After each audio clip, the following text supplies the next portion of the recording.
उच्च माध्यमिक विद्यालय महाराष्ट्र उपाध्याय में किशोरी मेले का आयोजन किया गया है और इस उपलक्ष्य में अलग अलग स्टॉल लगी है और हम पहले 1 नंबर की जो स्टॉल है उसके पहुंचे हैं और उसके जो डिश बनी है उसका नाम है टोटका और उसके लिए रेट दे रखे हैं। अगर किसी बच्चे को या टीचर को खाना है तो उसकी रुपये देकर आप प्राप्त कर सकते हैं। और ये बाहर की जो बच्चे हैं उन्होंने ये डिश बनाई है और मैं सुभाषी सर से निवेदन करूँगा कि सर आप उनकी डिश चेक करें।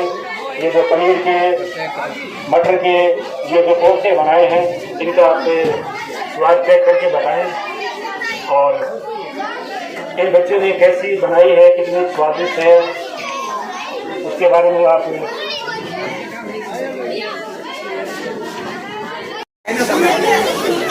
सबसे पहले तो मैं कहता हूँ ये मेरी प्लेट है, ये सुरक्षित रख दो क्योंकि मैंने अभी चखा ही है, खाऊंगा बाद में। बहुत ही शानदार चीज बनी है और ये सिर्फ मैं कोई बाहरी प्रशंसा नहीं कर रहा हूँ, मैंने बिल्कुल चेक करके देखा है। और यदि ऐसी कलाकारी है बच्चे अपने हाथ में रखती हैं तो निश्चित ही ये अपने घर में सबकी प्रशंसा हासिल करेंगे।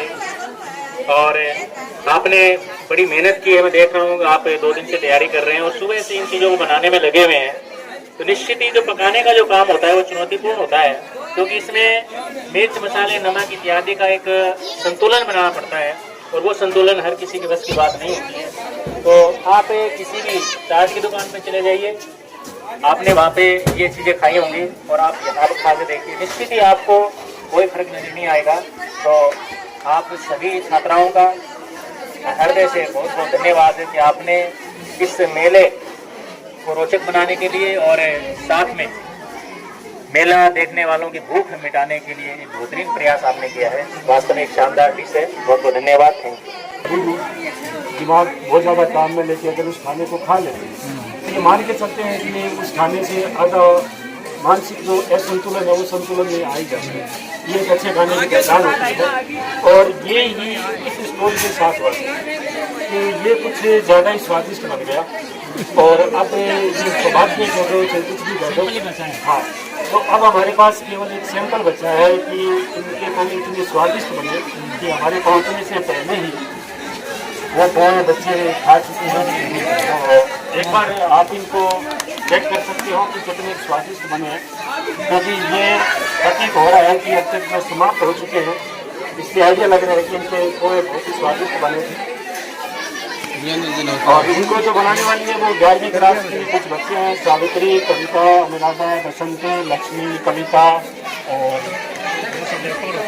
इतने बच्चियों ने इन पोहा को बनाया और बहुत ही अच्छे पोहे बनाए। बहुत बहुत धन्यवाद। ये लो चेक करके देखो। नाश्ते में मैं सबसे ज़्यादा जो चीज़ पसंद करता हूँ वो ये होता है और अक्सर मैं घर पे भी वही बनाते रहता हूँ। और पोहा जैसे देखा जाए तो हल्की फुल्के नाश्ते में आता है। अभी मैंने इनके बनाए गए पोहे मैंने चेक किए हैं तो क्वालिटी में कहीं पर भी 0.1% भी नीचे नहीं है।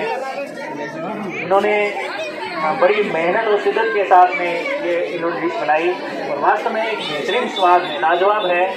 और ये मेले का आयोजन करने का जो उद्देश्य है वो सार्थक हो रहा है कि यहाँ पर विद्यार्थियों की प्रतिभा है वो निकल कर के सामने आए। जैसा कि सर ने बता भी दिया, ये स्टॉल सुबह सुबह लग गई थी तो विद्यार्थियों ने लगभग जो सामान इन्होंने बनाया वो समेट लिया है। आप सभी बच्चों ने अथक मेहनत की है, परिश्रम किया है और इस मेले को रोचक बनाने और दर्शकों का पेट भरने का आपने काम किया है। आपका बहुत बहुत धन्यवाद, थैंक यू। गर्मी बहुत ज़्यादा हो रही है और गर्मी को देखते हुए एक ठंडी स्टॉल लगानी बहुत ज़रूरी थी। तो इस गर्मी को देखते हुए यहाँ पर जो स्टॉल लगी है उस स्टॉल नंबर 3 में शरबत पिलाई जा रही है बच्चों को और टीचर्स को और उसके कुछ चार्जेज हैं। तो मैं बच्चे से कहूँगा कि वो गिलास में डाल के दें और बाकी सर को चेक कराएं कि शरबत का स्वाद कैसा है क्योंकि गर्मी बहुत ज़्यादा हो रही है, ज़्यादा होती है। शरीर को, दिमाग को ठंडा करने का एक बहुत बढ़िया जरिया है।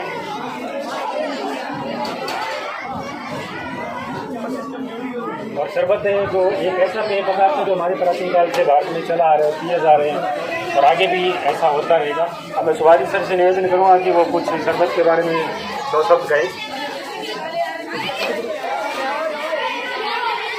ये जो स्टॉल है, इन बालिकाओं ने ये सोचा कि हम मेले में शरबत के स्टॉल लगाते हैं। ये 2 तरह की आपूर्तियाँ करती हैं, तो ये सादे पानी की पूर्ति जिससे हो रही है। दूसरा, शरबत अपने आप में नाम ही काफ़ी होता है नाम को ताज़ा करने के लिए, और चूँकि अभी इस धूप का मौसम है तो और भी ज़्यादा बेहतरीन लग रहा है। तो इन बच्चों ने अपने अथक प्रयास से शरबत बांटने का काम किया है, और वो भी नामात्र की कीमत में 1 रुपया, मतलब 5 रुपये, 10 रुपये, 15 रुपये में तो आप 3 गिलास पी सकते हैं। तो वास्तव में ये दिमाग को ताज़ा करने वाला उनका ये स्टॉल है और बहुत ही स्वादिष्ट है। रूह अफ़ज़ा का जो स्वाद है वो पूरा का पूरा इस गिलास में आ रहा है। तो इन बच्चों का बहुत बहुत धन्यवाद कि आपने इस मेले को बेहद रोचक बनाने का आपने प्रयास किया है और साथ में ही सभी का दिमाग तरोताज़ा रखने वाला स्टॉल आपने लगाया। अब हम आए हैं किशोरी उत्सव मेले के स्टॉल नंबर 5 पर। यहाँ पर बच्चों ने आलू टिक्की बना रखी है और इसके संभागीय निखिल, मदन और शिवपाल 111 के बच्चे हैं। इन्होंने यहाँ पर आलू टिक्की बना रखी है, इनका स्वाद हम लेंगे। मंगलाल जी गुरुजी से आग्रह कि वे आए और बच्चों के द्वारा निर्मित आलू है अपने, और उसी से कुछ पुस्तकें इन्होंने यहाँ पे प्रदर्शित भी की हैं, और पुस्तकें मेरे विचार से काफ़ी अच्छी इन्होंने छांट करके यहाँ पे रखी हैं। तो इनका कहना है कि आप वाचनालय जाएं, वहाँ बैठें और पुस्तकें पढ़ें, अपनी रुचि के अनुसार पढ़ें। आपको कहानी पढ़ना पसंद तो आप कहानी वाली पढ़ लें, या इतिहास वाली पढ़ना इतिहास वाली, भूगोल वाली, लेकिन आप पढ़िए। जितना ज़्यादा आप पढ़ेंगे आप उतना ही ज़्यादा नॉलेज हासिल करेंगे। तो इन बच्चियों ने जिस उद्देश्य से स्टॉल लगाई है वो वास्तव में एक बेहतर उद्देश्य रहा इनका, और ऐसी स्टॉल्स और ज़्यादा लगनी चाहिए जिससे प्रेरित हों विद्यार्थी भी, और यहाँ तक कि जो भी भागीदार है मेले के, चाहे वो स्टाफ साथी शिक्षकगण हैं या फिर ग्रामवासी हैं। तो आप सभी बच्चियों का बहुत बहुत साधुवाद, धन्यवाद। आपने इस धूप में खड़े रह करके अपने इस स्टॉल की हिफाजत की है और आपने अपनी बारी का इंतजार किया बड़ी शालीनता के साथ। बहुत बहुत धन्यवाद, थैंक यू। हम अगली जो स्टॉल है किशोरी उत्सव मेले की, स्टॉल नंबर 6, जिसपे लिखा है भूगोल लैब, क्योंकि विद्यालय में भूगोल विषय संचालित होता है कक्षा 11 और 12 में। तो इन्होंने कुछ, जैसा कि मैं देख पा रहा हूँ, उपकरण रखे हुए हैं। यहाँ इन्होंने ग्लोब रखा है, ये एक और उपकरण है, इसके बारे में हम विद्यार्थी जानकारी लेंगे। इन्होंने एक मॉडल भी बनाया है, इसके बारे में ये बताएंगे कि ये आपने क्या बनाया, क्यों बनाया। और यहाँ एक पानी की बोतल हम देख पा रहे हैं, और यहाँ पर फिर एक उपकरण रखा हुआ है। तो इनके बारे में विद्यार्थी हमें बताएंगे कि ये इन्होंने किस लिए रखे हैं। और यहाँ पर एक हाथ से बनाया गया, इसको बेटा इधर ले लो, यहाँ रख के इन्होंने थर्मोकोल और कुछ कलर का इस्तेमाल करके और एक मॉडल बनाया है इन्होंने। एक बेहतरीन ABL कह सकते हैं इसको, अपन गतिविधि आधारित शिक्षण जब करवाते हैं तो इस तरह की चीजें हैं वो बहुत काम आती हैं। और अच्छी बात यह है कि इन बच्चियों को कल विद्यालय समय पश्चात ये सामग्रियां दी गई थी और इन्होंने बहुत कम समय में ये बनाया है। तो मैं ये जो 4 चीजें इन्होंने स्थापित की है भूगोल लैब स्टॉल के माध्यम से, तो कौन से मॉडल या कौन से उपकरण से हमें मोस्टली क्या जानकारी मिल जाती है, ये आपको एक एक बार बतानी है। तो सबसे पहले आप इस उपकरण के बारे में या इस मॉडल के बारे में बताएं कि इसका नाम क्या है और बच्चे या हम इससे क्या सीख सकते हैं या क्या जानकारी हासिल कर सकते हैं। तो ग्लोब, इसकी जानकारी दीजिए भी, आप में से कोई भी विद्यार्थी। रामनिवास,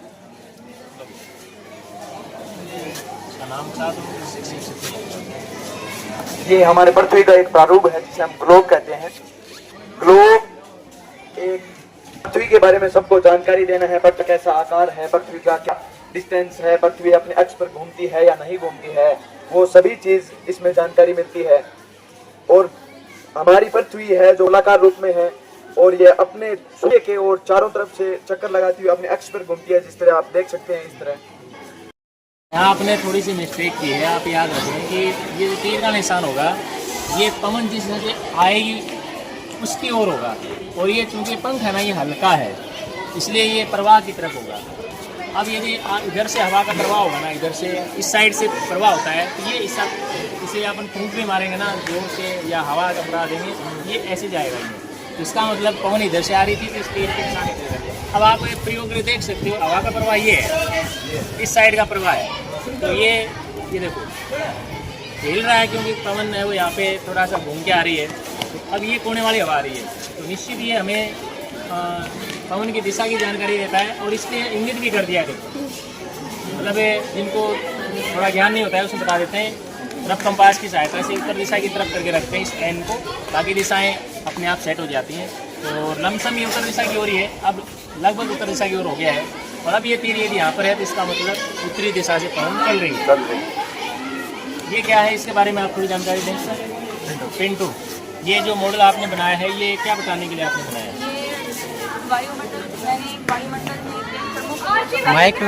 माइक पास में ये मैंने और पास कर दो, बाहर जाने दो। हाँ। ये मॉडल में वायुमंडल में प्रमुख गैसों का वितरण प्रतिशत में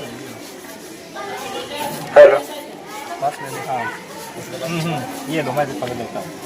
ये मैंने वायुमंडल में प्रमुख गैसों का वितरण दर्शाया है इसके माध्यम से। अच्छा। जैसे कैसे नाइट्रोजन, पता चलेगा इसमें कौन सी गैस क्या है?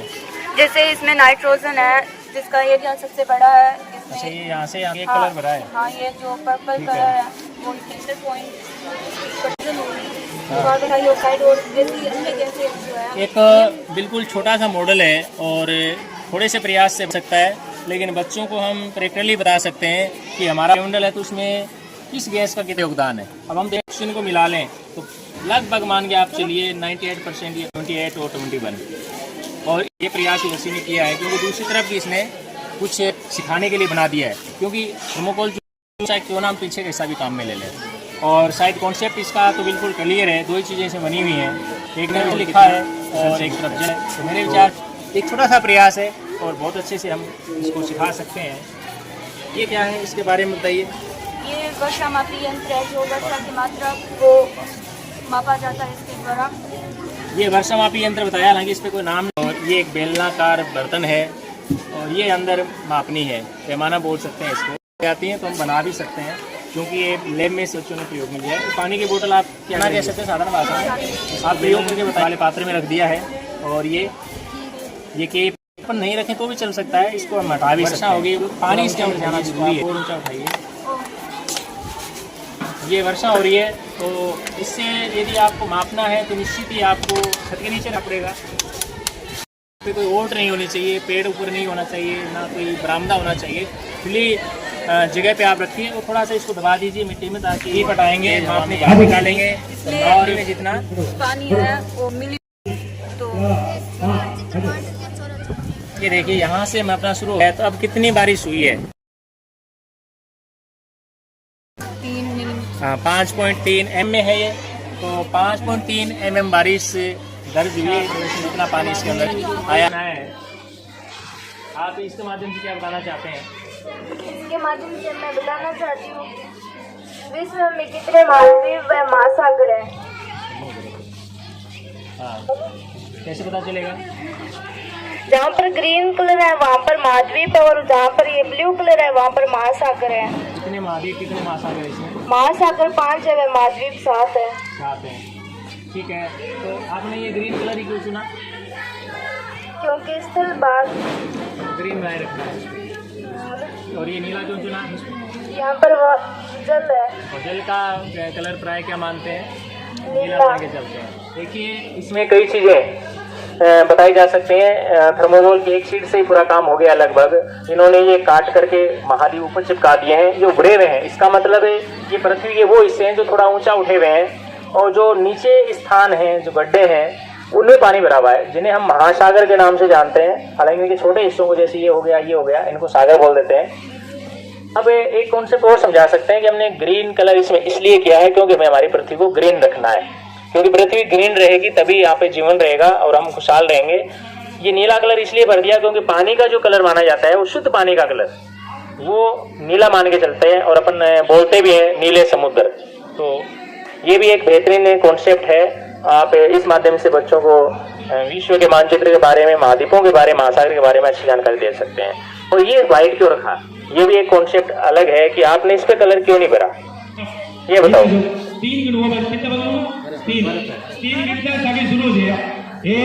पर जीवन नहीं पाया जाता, यहाँ पर बर्फ है। ये महाद्वीप पूरा बर्फीला है इसलिए इसको व्हाइट रखा है। आपने अथक मेहनत से और इस कड़ी धूप में अपने स्टॉल का प्रदर्शन किया, मेले को रोचक बनाया और सबसे अच्छी बात यह कि आपने कुछ सीखने वाली स्टॉल लगाई है। आपका बहुत बहुत धन्यवाद, आभार, थैंक यू।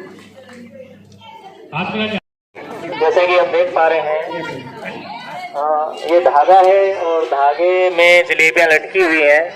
हालांकि बहुत मुश्किल हो रहा है इनको देख के बोल पाना। और ये गतिविधि आप सब जानते होंगे पहले से, ये क्या गतिविधि हो सकती है, क्या नाम क्या है इस गतिविधि का भाई? जलेबी खाओ। क्या क्या नाम है इसका? जलेबी चोर तोड़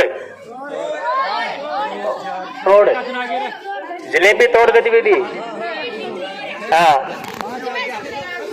ये लोमड़ी वाले फटेंगूर हो गए। तो इसका ये सीधा सा एक कॉन्सेप्ट है कि जलेबियां लटकी हुई है, आपको उछलना है, हाथ लगाना नहीं है, मुंह से झपटना है और यदि आप ऐसा कर पाते हैं तो जलेबी का स्वाद आप चख सकते हैं।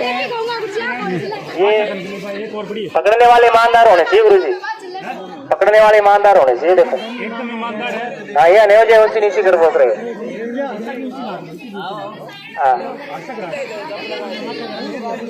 शर्त ये है कि हाथ से नहीं तोड़ना है, मुंह से तोड़ना है, ये तो है।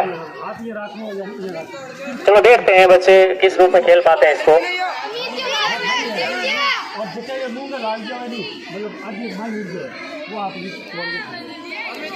शुरू करवाएं, कराओ सर। 3 करूंगा भाई, पहले आधे ले लो ना। 2 4 6 तो है, 2 4 5। अरे एक दो है, एक पड़ी रहने दो तो दूसरा खा ले। चलो ठीक है। एक एक्स्ट्रा तो रखो, क्या बेटा टूट के गिर जाए, एक और बच जाए, फिर 5 रहेंगे। तो इसकी कोई संकेत मिलेगा शुरू होने का? 3 करूंगा, उसके बाद में आपको शुरू करना है। 1 2 3।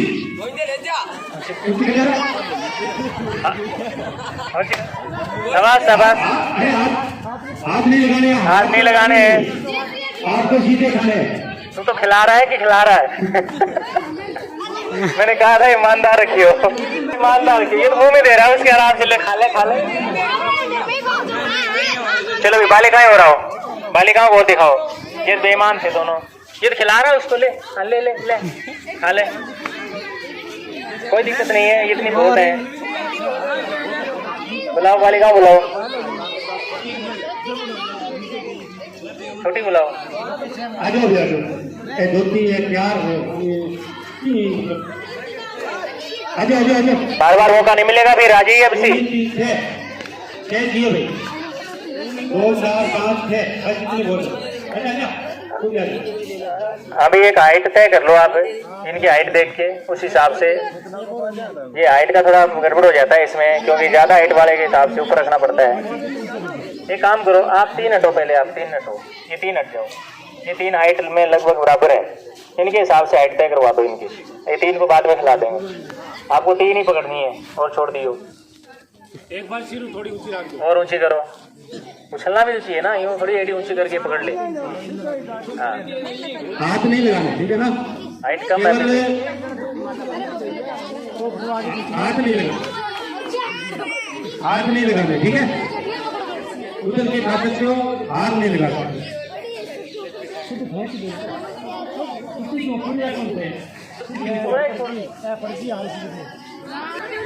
हाँ तो उछलो, हाँ उछलो, उछल के खाओ। शाबाश, और उछलो, हाँ उछलना पड़ेगा, 7 राउंड तो कम से कम लगे। शाबाश, और उछलो, और उछलो, शाबाश शाबाश शाबाश। थोड़ा नीचा कर दो, हाँ शाबाश, और उछलो, ऊंचा नहीं करना है, थोड़ा नीचा कर दो, बढ़िया सी ताली बजाओ, ताली बजाओ। नीचा करो।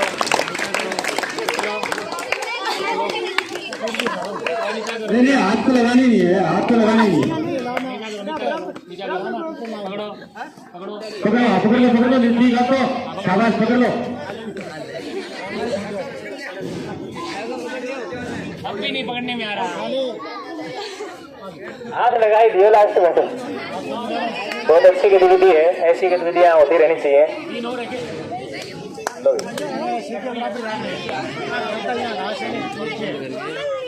तो तू एक बार नाको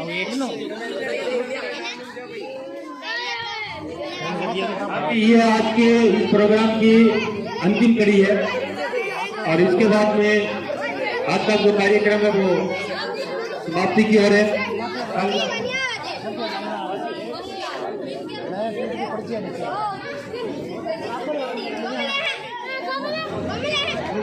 अरे खा लियो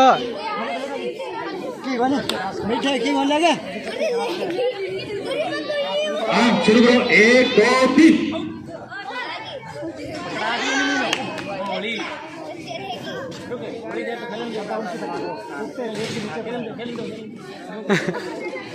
खींचो ना हाँ तो अगली खा ले, बाद में और खा ले।